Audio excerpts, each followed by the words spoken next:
Okay, thank you so much. Welcome to our interview. I'm going to really quickly start, and could you just tell me a little bit about yourself, what the Modo UNSF is, and basically what your role is in the event itself? Yeah, sure thing. My name is Alexander Falk-Bilden. I'm from Norway, and I've studied North Korea for quite a while. Did a bachelor's in the UK and a master's in South Korea, where I focused on the a relatively complex topic, but essentially how legitimacy and marketization work together in changing how North Korean policies work inside the DPRK. And I guess that's a bit of an introduction. I've returned afterwards to Norway, where I'm from, and currently working here. But that's me. Perfect. Thank you so much. And could you tell us a little bit about Modo UNSF itself? Oh, yes, of course. That was part of the question, wasn't it? No, Model United Nations Strategic Framework, as its full name, is a conference where we look at how we could better coordinate and provide a strategic framework for the humanitarian assistance to the DPRK. There are about 6 United Nations bodies in the DPRK, as well as the country team, in addition to a number of NGOs working in the country in relation with the United Nations. And the DPRK is a very difficult country to work in terms of humanitarian aid, and for that reason it really helps to have something, a guiding line, a red line throughout it all. And I think that was intent when the United Nations sat down with the DPRK many years ago and developed this strategic framework. Now, the current, or I should say the past strategic framework ended in 2021, and a new one will be discussed this year in 2022 and be put into place, into effect at the start of 2023. And our conference then comes into a perfect timing where the actual discussions are happening in the United Nations. We don't know the outcome yet, so the delegates will not be guided by what they're actually saying there, and for that reason provides a very good platform, not only to understand how these dynamics work, but also increase the awareness of how complex these topics actually are and what the situation in North Korea really is at the present moment. Perfect. Thank you so much for this great answer. Let's now go into the second part of our questions. So North Korea recently conducted a voluntary national review, and it should basically showcase its status on the implementation of SDGs. So what main points of the VNR will be addressed in Model UNSF?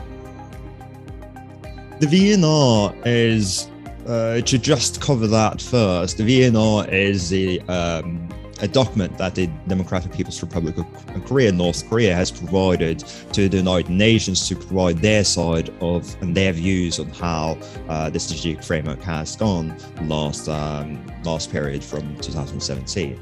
And in that process, they've essentially answered all how the progress has been in terms of all relevant SDGs, Sustainable Development Goals. And for that reason, there is a very big linkage between the VNR and the United Nations Strategic Framework, simply because it's a direct response to it.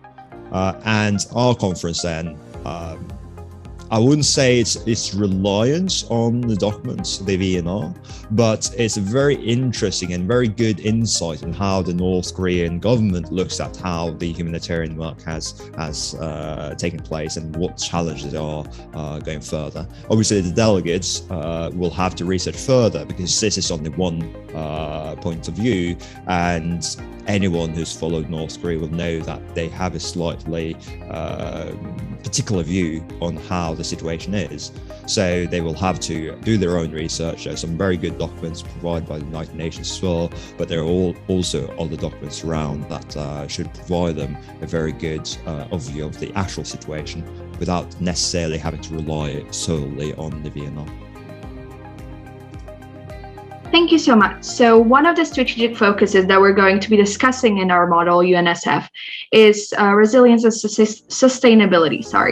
So I would be very delighted if you could shed some light specifically on the SF3 and how it connects to the VNR. Yeah, sure thing. The strategic priority 3, sustainability and resilience, is a strategic priority that focuses on a lot of different things. There's a lot of different things that go into it.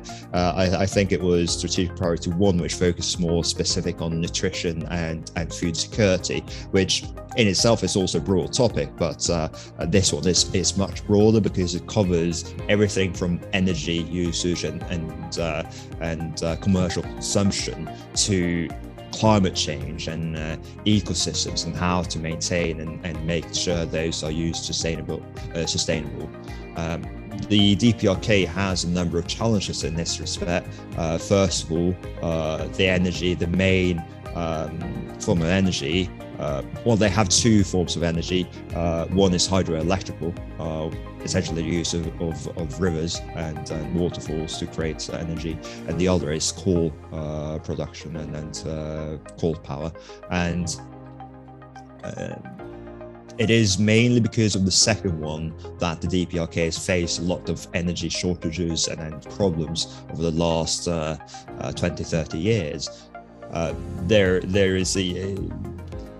There's also the side of it where coal is, as it should be rather well known by now, not a very eco-friendly form of production, energy production. So there's a lot of things that needs to be improved there. First of all, perhaps look at how we can use other forms of resources, whether that be more hydroelectrical forms of energy, or perhaps solar energy, or something along those lines, which provide more eco-friendly forms of energy production. Interestingly, because of the shortages in the DPRK, a lot of local populations in the DPRK have started using solar energy in order to increase the reliability of electricity in their local environments. So I think there's a lot of potentiality there to look at what we can do to increase the reliability of power production there. But that is only one part of the strategic priority, and I've already spoken quite a lot about that. But there's also a whole lot of issues from there. Deforestation is a massive issue in the DPRK, where during the famine in the 1990s, people started chopping up down trees, because that was the only way to get any form of energy. They used it to create bonfires, stuff like that, but also create a form of bread from the bark of the trees, because that was the only way they could provide some form of sustenance. And the DPRK has not been able to regrow its forest to the degree that would be sustainable until now. And unfortunately, the DPRK has not been too interested in these kind of projects either, because they don't benefit the people more directly. And for that reason, the DPRK is focused more and wanted the United Nations to focus more on health issues and those kind of things, rather than ecosystems and growing trees and those kind of things. So one of the things that we see in relation with the strategic priority and the VNR is that, well, essentially the DPRK says that there has been massive progress in a lot of these different aspects, which is true. We should not negate the actual progresses that have been made, and there have been some substantial progress in certain areas of this strategic priority. But even so, there's a long way to go.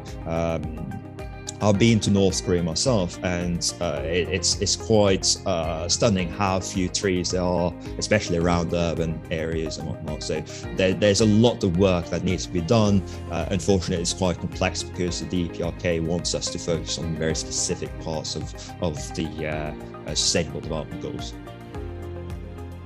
Thank you so much for this very specific and personal input. So as you've already mentioned, it's a very broad topic. So what strategy has the Chair Committee put in place to make sure that the strategic focus number 3 is basically discussed and addressed during the conference itself?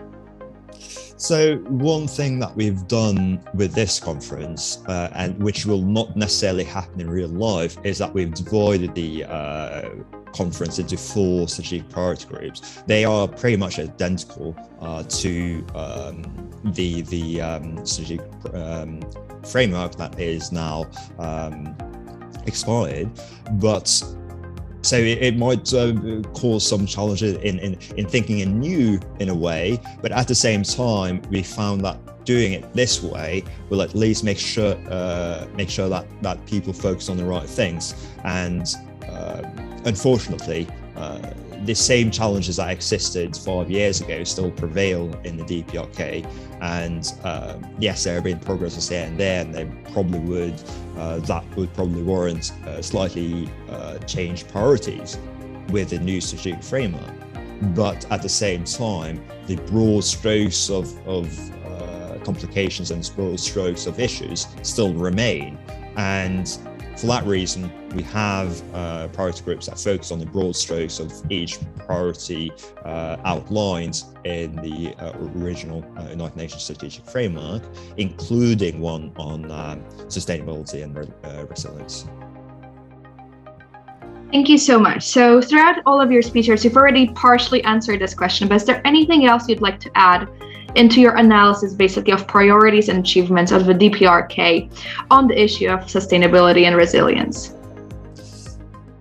I mean, there is a bit, and I've already talked a bit about it with reforestation and energy usage. I think one thing that many don't really think about is the way that the DPRK uses its ecosystems, and unfortunately that's not very sustainable in many aspects. There's been if you look at how the fishing industry has worked in the DPRK, for instance, since the famine, it's been overexploitation of the marine ecosystems. It's been a massive issue, especially on the East Coast, where the fishermen will have to go further and further out to sea in order to find useful resources, whether that being fish or anything else, and for that reason they expose themselves to a greater and greater danger.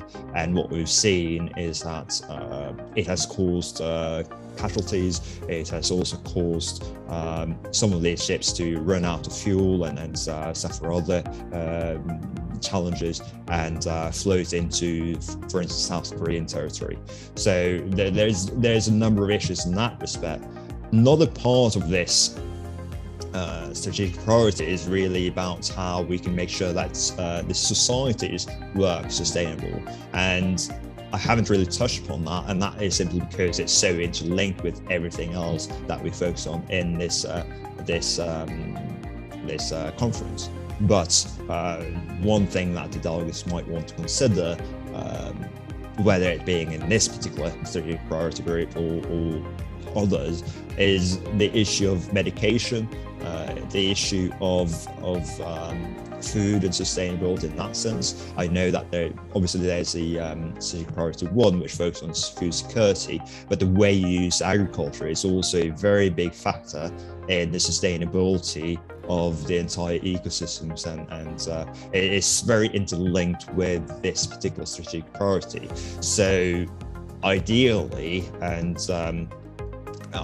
they would work together somehow to develop a better holistic framework, because yes, we've divided them into different strategic priority groups, but at the same time, there's a bigger picture here where everything is quite interrelated. And for that reason, I would really hope that they do look into these kind of interdisciplinary issues as well. Perfect. Thank you so much. So to what extent do you consider the added value of Model UNSF as the realization of a basically strategic framework? I mean, there is a number of added values on different levels, I would say. When we start with the delegate, to just start on that level, I think the added value is something that I mentioned earlier, the increased awareness and better understanding of the situation in the DPRK. Now, not all delegates will have an intimate relationship with the Korean Peninsula. Some of them come from quite far away and perhaps do not have the biggest interest in the issue as such. But even so, for these delegates, there will still be an added value in that they will understand how these negotiations occur and what kind of issues might arise from such negotiations and a specific context. And this is very useful knowledge because it can be applied to other countries, it can be applied to other situations, and it can also be applied, let's say, should they gain interest in the DPRK and the situation here a few years in the future. So for the delegate, I would argue that the added value is essentially increased awareness, increased understanding, if not of the DPRK specifically, at least about the humanitarian work in more general strokes and how it can be applied to other places as well. If you go a bit further, we could talk about the added values for Peace Corps or its sponsors, and here it's also a bit about the awareness building, but making sure that people are aware of the issues that they're interested in. Peace Corps, I know, is very interested in human rights, for instance, and that's also part of the conference. And having more people talk about human rights and humanitarian issues will increase the general awareness in society, and bringing that to other cultures and other places of the world will help provide that kind of pressure towards governments to address these kind of issues, and that is of course beneficial to organizations such as Peace Corps. At the same time, there's another added value for Peace Corps, as well as other organizations and entities who would be interested in reading the outcome of our conference, in that the delegates will produce a very, hopefully, a very comprehensive strategic framework.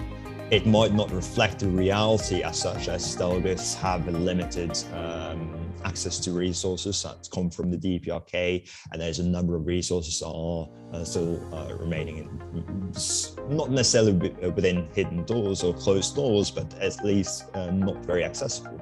And for that reason, there might be differences in analysis, there might be differences in understanding of the topic as a whole.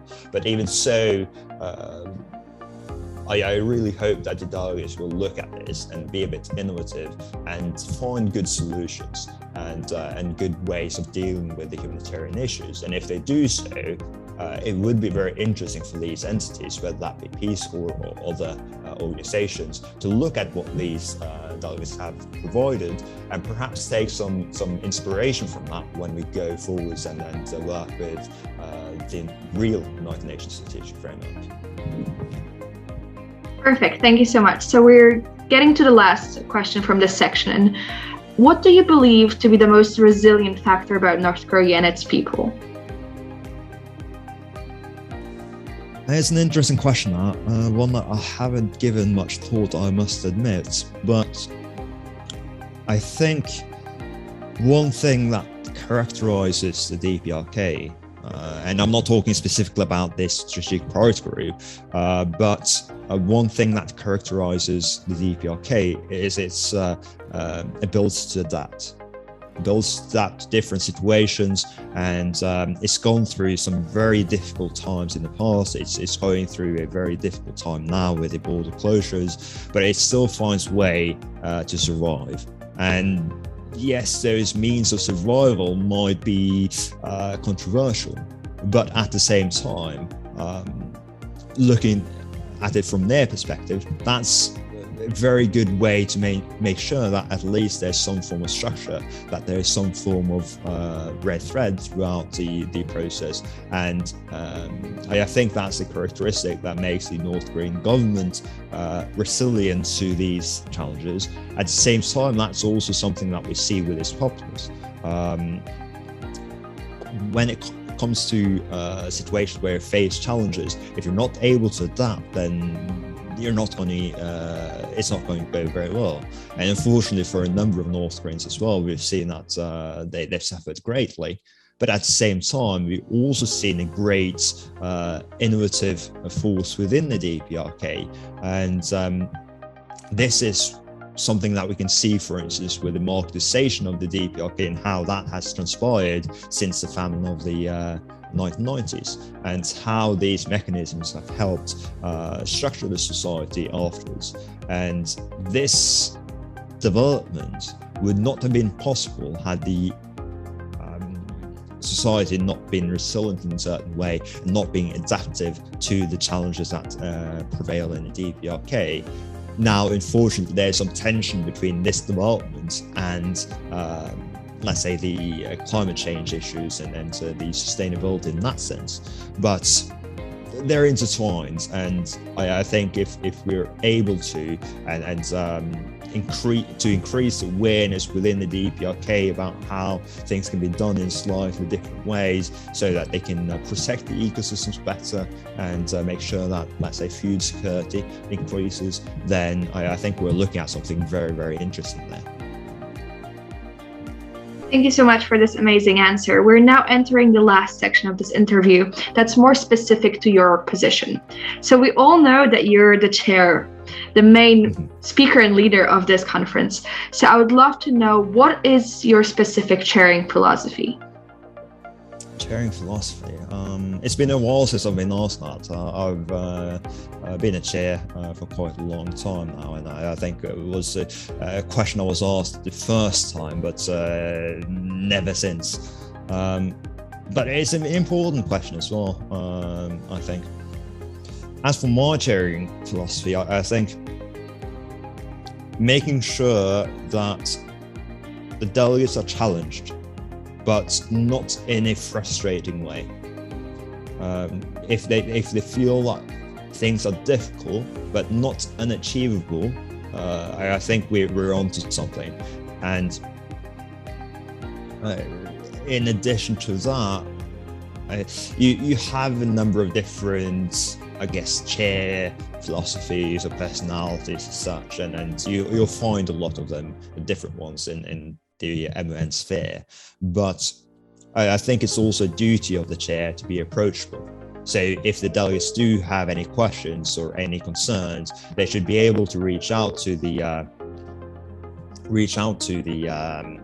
chair and ask questions freely without being too conscious about their situation or how they appear. The chair should always be approachable, but they should always also be very knowledgeable about the topic. They should always be in a way, more knowledgeable about the topic than the delegates. They should always have an idea what the result should be and what kind of solutions would be feasible. Which means that the chair will have to do a lot of research and have a lot of knowledge about the topic for the conference, but also not give off too much. I think I was saying that they should provide a challenge without it being frustrating, and I think that is a very important part in how the chair relates to the delegates as well.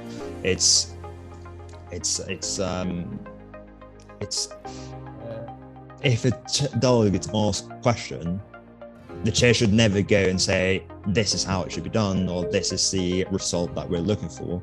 But a better approach there would be to ask questions. And what would you think if this was to happen? What do you think would be the consequences of this, etc., etc.? And try to make sure that the delegate, him or herself, starts thinking about these things rather than doing the thinking for them. Perfect. Thank you so much. So, kind of an extension of the previous question, what is the factor, or what are you specifically looking for in a best delegate, or a very good and very well prepared delegate?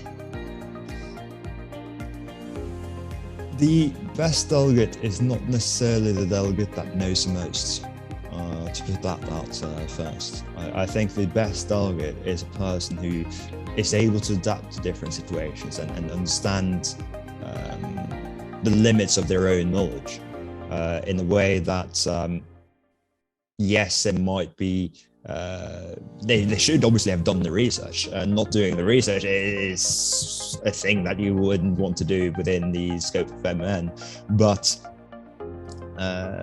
they also need to realize where the limits of their knowledge is, and realize that other people might have that knowledge.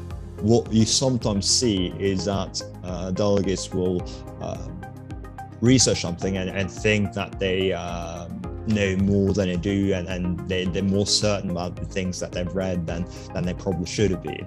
It's much better to take a more flexible approach, I would argue, and more conciliatory approach, and then start not relying necessarily, but realizing that others might have more to contribute than others, and realizing that dynamic and doing so, finding those areas in a diplomatic way, I find is a very important thing, an important quality of the best delegate. The best delegate should, furthermore, not be one that necessarily chases for the awards. If you do that, everything becomes very competitive. And is there something that I don't particularly like with a lot of MON conferences? It is that they're too competitive. MON should never be about competition. It should never be a competition. It should be about increasing awareness and then making sure that you increase your abilities to negotiate, increase your public speaking skills, and how you present yourself. And the best delegate for that reason would not be too focused on the rules, but focus more on the key qualities and provide the best kind of contributions that they're able to realistically provide to the draft proposal. I think that's essentially what I would be looking for in a best delegate. The ability to negotiate well, but also understanding the scope of their own knowledge and realize where it might be worth bringing in other people.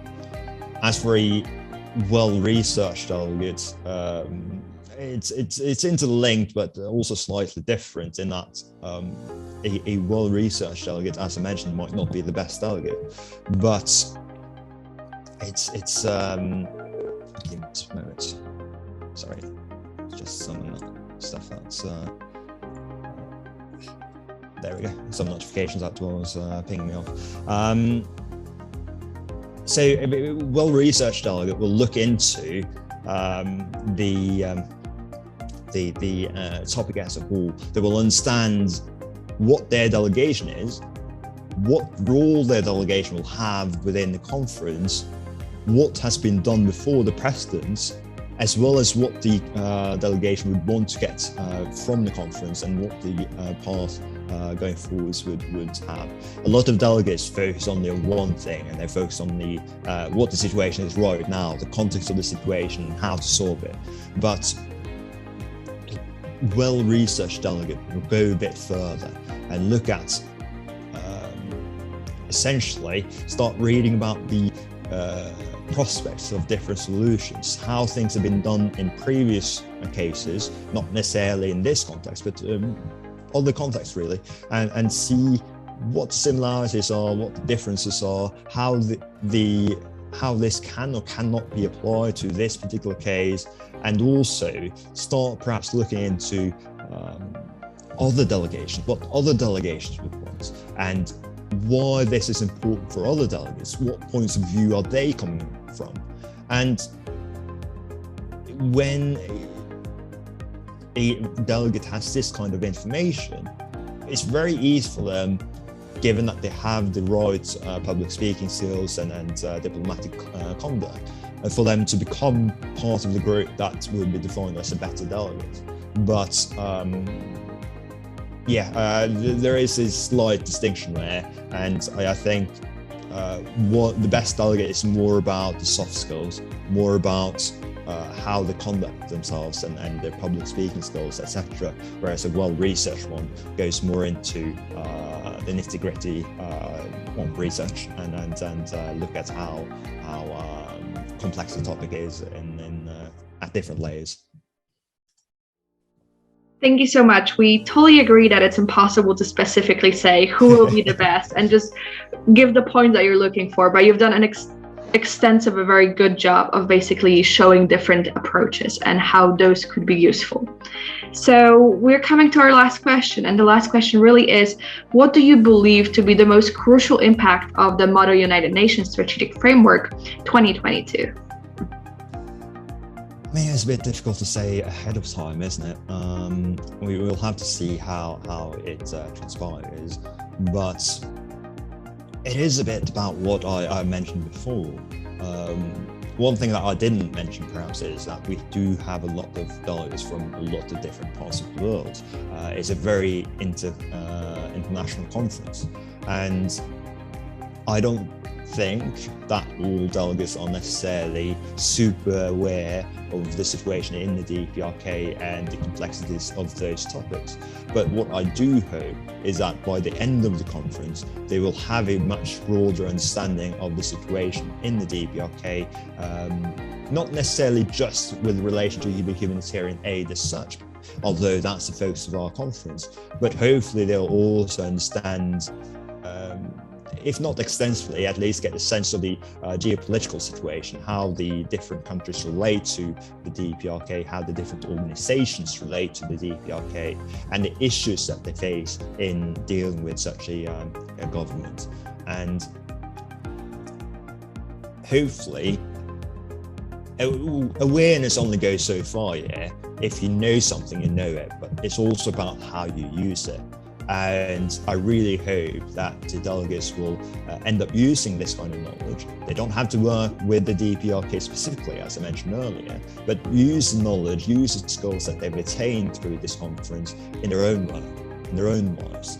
Negotiation, I mentioned this during one of the orientations, that negotiation is such a crucial skill, not just when we deal with big international agreements such as the strategic framework, but also in your personal life, whether you are talking with your employer, whether you're talking with husband or wife or something along those lines. It's all a form of negotiation, and they will require slightly different approaches for sure.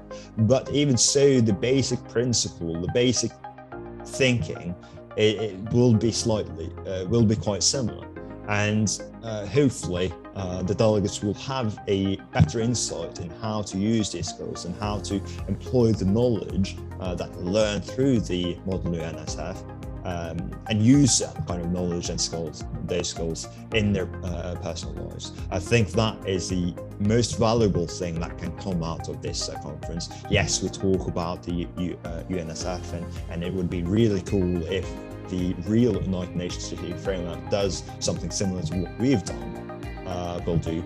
But I think the most valuable thing really is how such conferences can affect people's lives for the better. It's something I experienced myself. I used to be a very, very shy person up to high school. Then I joined a Model United Nations conference. It was shaking because I was nervous and all that kind of normal kind of anxiety things. But I liked the experience, and I joined a few more. I grew a lot as a person as a result. This kind of conversation that we're having right now, for instance, would not have been possible during that time. I was too shy, I was too introverted, and not to say that introversion is a bad thing, but I was too, not necessarily socially anxious, but I really didn't like these kind of situations. But mostly thanks to experiences such as Model United Nations, I was able to grow as a person and find ways for these kind of things to work better for myself as well. And I really hope that the delegates that participate in Model UNSF will have somewhat of a similar experience in their own personal lives. Perfect. Thank you so much for this amazing answer. This is the end of our interview, and I think it's safe to say that after listening to all of your answers, we are all looking a little bit more forward, and we're a little bit more excited to see what the outcome is going to be, what the discussion is going to be, and basically, most importantly, what the delegates are going to be fighting, discussing, basically making sure that their points are in. So we're all very excited to see how that's going to end. Thank you so much. Thank you.